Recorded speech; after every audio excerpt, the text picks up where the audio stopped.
Hah?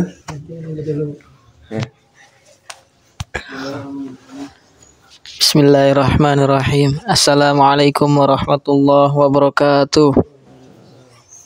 Alhamdulillah, kembali lagi bersama kita di hari Kamis. Seperti biasa kita membudayakan literasi, dan mudah-mudahan apa yang kita kerjakan dan apa yang kita lakukan kebaikan menjadi lebih baik dari yang kemarin, bukan lebih baik dari orang lain. Saya akan menyimpulkan buku dari Kang Abi dan Teh Nia yang berjudul Muslimah dalam Penantian, Menjaga Hati Memantaskan Diri.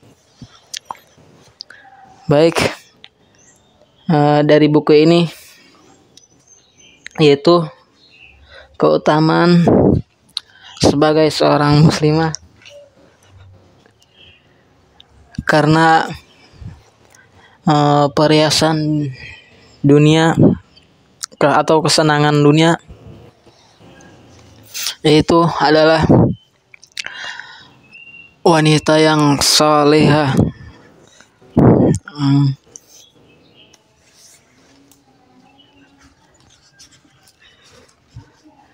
Apa tadi itu? Dalam hadis riwayat Muslim, dan tentunya di sini menceritakan tentang penantian, yaitu karena seorang perempuan ini dia ingin mematahkan dirinya untuk mendapatkan pendamping atau suami kelak di masa depan nanti. Dia ingin mendapatkan yang lelaki soleh, dan di sini diceritakan sebagai sebagai muslimah, dia menjaga diri, menjaga kehormatannya dari godaan-godaan laki-laki yang bertopeng soleh, tetapi mengajaknya untuk berpacaran. Dan di dalam buku ini perempuan ini menjaga hatinya agar apa-apa yang dia jaga dari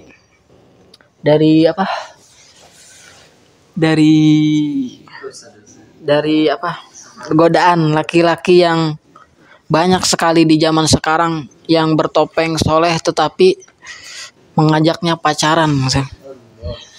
Naudzubillah, mudah-mudahan kita tidak termasuk laki-laki yang seperti itu.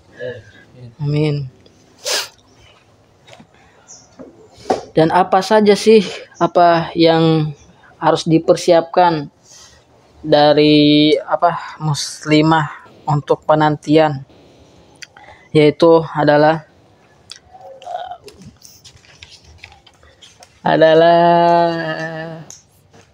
karena seorang perempuan ibarat separuh masyarakat yang juga melahirkan separuh masyarakat yang lainnya, maka perempuan seolah-olah mewakili seluruh peradaban.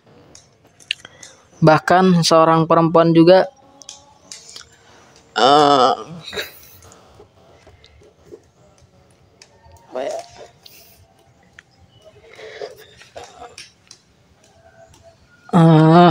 harus bisa memilih calon pendampingnya di masa depan kelak nanti. Dia juga harus mempersiapkan dirinya sebaik mungkin, dan kita juga sama gitu, harus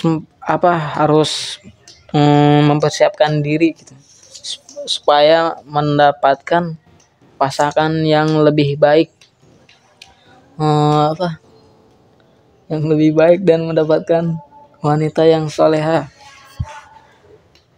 Mungkin itu saja, cukup sekian. Wassalamualaikum warahmatullahi wabarakatuh. Bismillahirrahmanirrahim. Assalamualaikum warahmatullahi wabarakatuh. Waalaikumsalam. Alhamdulillahirabbil alamin wassalatu wassalamu ala asrofil anbiya'i wal mursalin wa ala alihim wa sahbihim ajma'in, amma ba'du. Langsung saja saya akan menyimpulkan sebuah buku yang saya baca dari buku, yaitu tentang mendulang faedah dari kalimat nubuah, di mana saya bisa menyimpulkan dari buku ini banyak sekali yang saya bisa mengambil hikmahnya atau bisa menjadi pelajaran dari saya pribadi, yaitu terkait tentang binatang, yaitu binatang yang tidak najis tetapi tidak bisa dimakan, yaitu binatang yang disukai oleh Rasulullah SAW, yaitu binatang kucing. Jadi kucing itu adalah dia bukan najis ketika kita memegangnya atau ketika kita mengasuhnya, ya kan kita tahu bahwa orang sering merawat kucing gitu ya.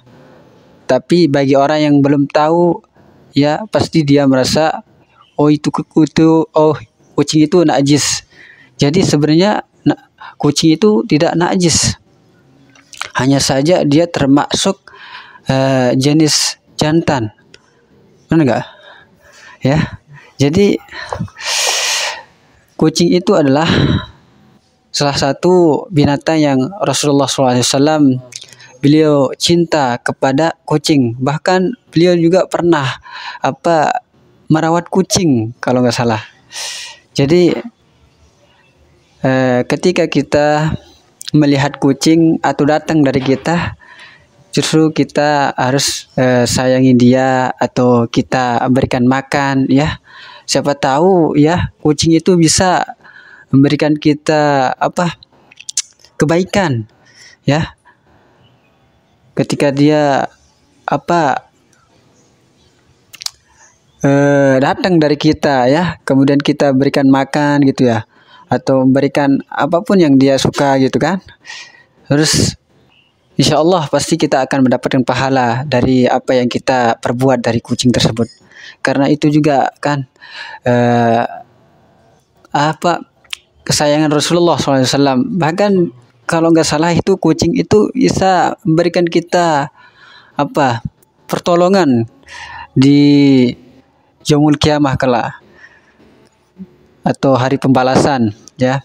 Jadi sayangilah binatang-binatang yang Rasulullah SAW cintai, ya, ataupun binatang-binatang yang lain juga.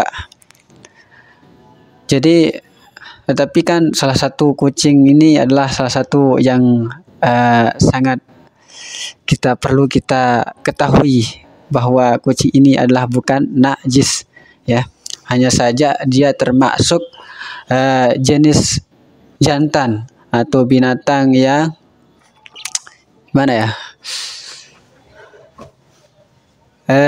tidak najis dan dia tidak bisa dan dia tidak boleh dimakan, ya. Jadi dia tidak boleh dimakan binatang kucing ini, ya. Tapi dia tidak najis. Seperti juga ada juga samanya seperti di bawahan dia seperti tikus, ya. Tikus itu juga dia tidak najis sebenarnya, ya. Hanya saja dia sama seperti kucing, ya. Walaupun dia makan nasi ataupun dia tidak najis sebenarnya. Hanya saja kita yang jijik. Makanya kebiasaan kita membuangnya gitu ya. Jadi tapi dia tidak boleh dimakan. Namanya binatang tikus itu, ya. Jadi tidak boleh dimakan karena dia mempunyai gigi yang tajam, gitu ya. Oh enggak, dia punya ya, enggak punya. Cuma dia punya gigi 2 ya. Tapi kucing baru dia punya gigi yang tajam. Jadi itu enggak boleh dimakan. Kalau dalam agama Islam itu tidak boleh dimakan ya. Juga apa juga ya, termasuk binatang seperti paus ya, paus juga sama, binatang jantan. Jadi itu juga sama seperti binatang kucing ya, sama apa juga tadi, tikus gitu. Nah, jadi itu, tapi kita kembali dengan judul kita, yaitu kucing ya. Jadi kucing itu tidak boleh diremehkan, kita tidak boleh memukulnya ya, tidak boleh kita melemparnya ketika kita dalam keadaan marah itu ya. Jadi itu tidak boleh, kita sayangi dia ya, kita berikan makan itu. Ketika dia datang dari kita harus berikan dia apa kayak sisa-sisa kita makan itu. Jadi bagi saudara-saudara yang mendengar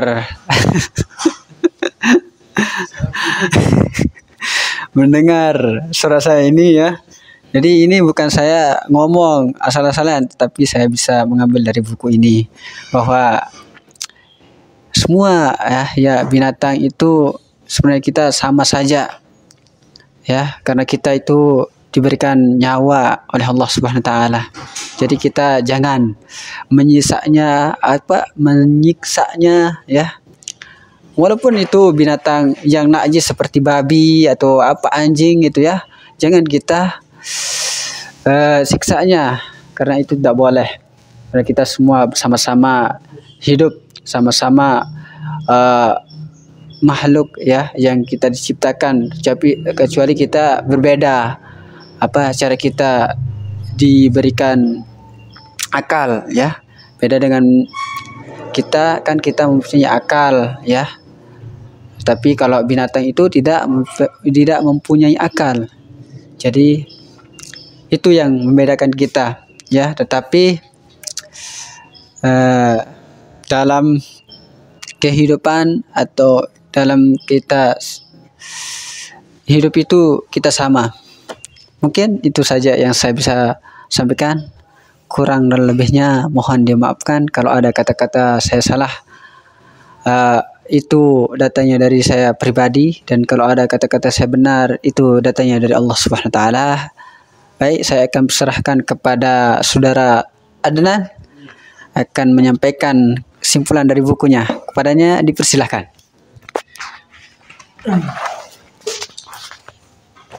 Bismillahirrahmanirrahim.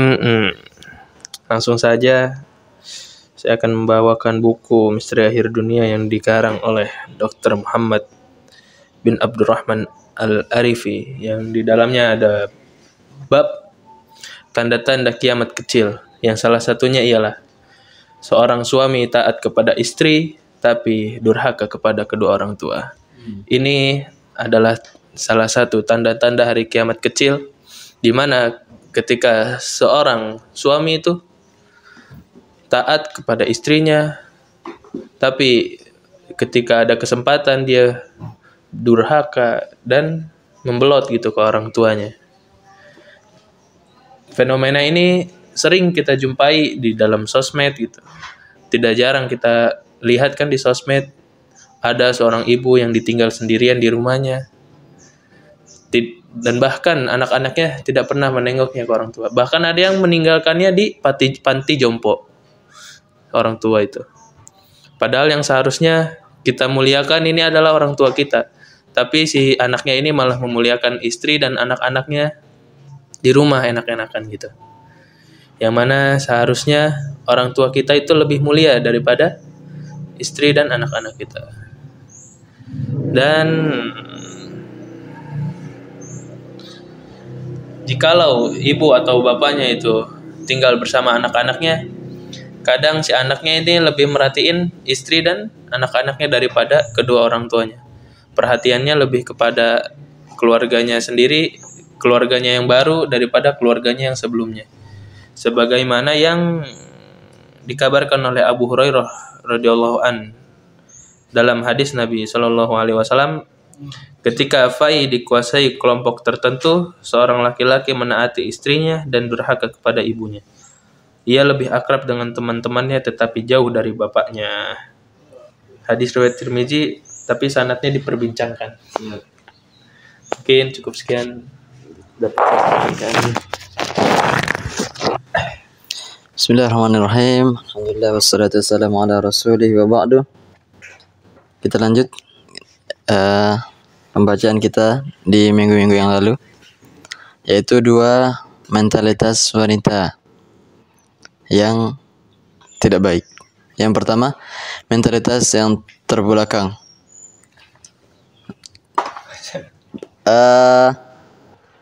Yaitu dengan dia tidak bekerja dan menuntut ilmu. Dia bukan terperangkap. Dia berdiam diri di rumah dan tidak memiliki peran apapun di masyarakat. Yang kedua, mentalitas yang rusak, yaitu dia bekerja dimanapun dia berada dan kapanpun, melawan suami, berhias-hias di luar rumah, dan mengelantarkan anak-anaknya. Dua mentalitas ini kita tidak boleh setuju dengannya, dan kita rubah menjadi yang pertama, yang sesuai Islami dan selaras dengan fitrahnya. Yang pertama, dia tetap menuntut ilmu dan dia tetap bekerja dengan batasan tertentu. Mungkin hanya ini. Wassalamualaikum warahmatullahi wabarakatuh. Bismillahirrahmanirrahim. Alhamdulillahirabbil alamin. Allahumma shalli wa sallim ala sayyidina Muhammadin wa ala alihi wa sahbihi ajmain. Baiklah teman-teman sekalian, saya akan menyimpulkan kembali buku yang berjudul Fadilah Sedekah. Karena bukunya menyangkut masalah sedekah, maka isinya juga tidak jauh-jauh dari sedekah. Baiklah, saya akan memulai dengan satu ayat Al-Quran yang berbunyi, Bismillahirrahmanirrahim. Innallaha yabsutur rizqa liman yasha'u wa yaqdiru lah, wa ma anfaqtum min syai'in fahuwa yukhlifuh wa huwa khairur raziqin. Yang artinya adalah Allah melapangkan atau meluaskan rezeki bagi siapa yang Dia kehendaki dan menyempitkan pula bagi siapa yang Dia kehendaki. Dan apa yang kamu belanjakan di jalan Allah, maka Allah yang menggantinya. Dan Allah Maha sebaik-baik yang memberi rezeki. Teman-teman sekalian, maksud dari ayat ini adalah kita harus yakin dengan Allah yang memberikan kita rezeki. Ayat ini bertuju untuk kita jangan pelit ketika mempunyai harta. Karena setiap yang kita belanjakan itu sudah termasuk sedekah. Ketika kita membelanjakan uang kita untuk kebaikan, itu sudah termasuk sedekah, kecuali ketika kita membelanjakannya untuk maksiat. Itu baru bukan sedekah. Sebagaimana sebuah ungkapan atau mungkin hadis yang berbunyi kullu ma'ruf shadaqah. Segala kebaikan itu sedekah. Jadinya ketika kita membelanjakan itu sudah menjadi sedekah tersendiri. Dan ada hadis yang diriwayatkan oleh Abu Hurairah yang disabdakan oleh Nabi Shallallahu Alaihi Wasallam, Allahumma sholli wa sallim wa barik alaihi, yang berbunyi, ketika setiap pagi 2 malaikat berdoa meminta kepada Allah, apa yang bunyinya? Allahumma ati munfiqan khalafan wa ati mumsikan talafan. Ya Allah, berikanlah ganti kepada orang yang mengimpakkan hartanya, dan berikanlah azab kepada orang yang mumsik, yang menahan-nahan hartanya atau yang pelit. Jadinya malaikat tiap hari berdoa kepada orang yang pelit dan kepada orang yang dermawan. Jadinya jika kita mau mendapat doa malaikat dalam golongan dermawan, jangan kita pelit. Allah. Satu ketika Rasulullah SAW datang kepada Bilal Lalu Rasulullah SAW melihat sebuah kurma di ruang tamunya Bilal atau di rumahnya lah. Wahai Bilal, ini harta apa yang kamu tumpuk? Oh, ini untuk besok ya Rasulullah, persiapan untuk hari esok. Kenapa kamu masih menyimpan harta, kata Rasulullah? Sudah, infakkan saja. Gitu kan dibilang. Beda kan kita sama Bilal kan, beda keimanan. Dan sebenarnya ini ada sebuah ungkapannya yang mungkin sudah sangat terkenal. Hasanatul abror sayyiatul muqarrabin. Jika kita dalam ini sungguh dalam. Hasanatul abror, kebaikan bagi orang-orang soleh yang awam, sayyiatul muqarrabin. Apa sayyiat, kejelekan bagi orang yang dekat kepada Allah. Anggap kayak Bilal tadi. Padahal itu sebuah kebaikan jika dia menyimpan untuk besok, mungkin untuk keluarganya. Tapi itu sebuah kejelekan bagi dia. Karena kenapa? Karena dia muqarrabin, orang-orang yang dekat. Ibaratnya sekarang yang kita infakkan harta kita 10%. Kita anggap 10% nih udah baik bagi kita. Tapi belum tentu itu baik bagi orang-orang yang muqarrabin, orang yang dekat kepada Allah. Mungkin 10% itu terlalu bawah. Mungkin dia terbiasa menginfakkan hartanya 80%, 90%. Itu sebuah kebaikan bagi dia. Tapi ya gitu, orang itu mempunyai derajat keimanan yang berbeda. Mungkin kebaikan bagi orang yang awam, tapi kejelekan bagi orang yang dekat kepada Allah Subhanahu wa Ta'ala. Mungkin cukup sekian. Assalamualaikum warahmatullahi wabarakatuh.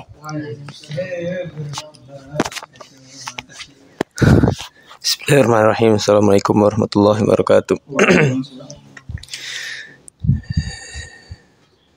Sedikit kesimpulan dari buku Attitude is Everything. Sikap adalah segalanya. Di situ disebutkan bahwasanya kata-kata yang sering kita ucapkan itu akan menentukan takdir kita. Begitu juga keadaan kita hari ini tidak lain dan tidak bukan adalah hasil dari akumulasi dari apa-apa yang dahulu pernah atau sering kita ucapkan dalam diri kita, sehingga menuntun kita kepada hari ini. Begitu juga ketika kita ditanya oleh seseorang tentang kabar kita, maka kita bisa memilih dengan 3 jawaban. Yang pertama adalah 1, jawaban yang positif, yaitu dengan jawaban luar biasa, sehat, keadaannya, dan menakjubkan gitu. Kemudian jawaban yang kedua adalah jawaban menengah, yang kita bisa jawab dengan jawaban biasa saja, hari ini nggak ada istimewanya, itu biasa saja. Kemudian jawaban yang ketiga adalah jawaban negatif, yang ketika ditanya kabar kita akan menjawab, hari ini terlalu sial gitu. Kayaknya memang hari-hari ini nggak ada untungnya gitu, seakan-akan nggak ada pernah kebahagiaan gitu dari ini. Itu kata-kata. Nah, jadi betapa banyak mungkin dari kita atau siapapun, atau mungkin saya pribadi, itu kata-kata yang buruk akan menuntun kita kemana kita akan berakhir gitu. Seperti ada seorang suami, dia selama 40 tahun selalu bilang pada istrinya bahwasanya saya tidak akan pernah bisa memperbaiki rumah, memperbaiki segala perkakas, sehingga benar itu perkataan yang dia telah ucapkan dari 40 tahun yang lalu sampai sekarang. Ketika dia lihat sebuah kertas instruktur gitu, kertas petunjuk buat misalnya ngerancang suatu perabotan di rumah, dia langsung lemes, dia langsung nyerahin ke istrinya. Jadi itulah yang menuntun seseorang kepada hari berikutnya adalah kata-kata dia. Makanya benarlah apa yang disabdakan oleh Nabi, kalau kita nggak bisa berkata yang baik, lebih baik diam gitu kan. Jadi ibaratnya sebelum kita berkata-kata, lebih baik dipikirkan dulu apa yang akan kita ucapkan. Demikian, semoga bermanfaat.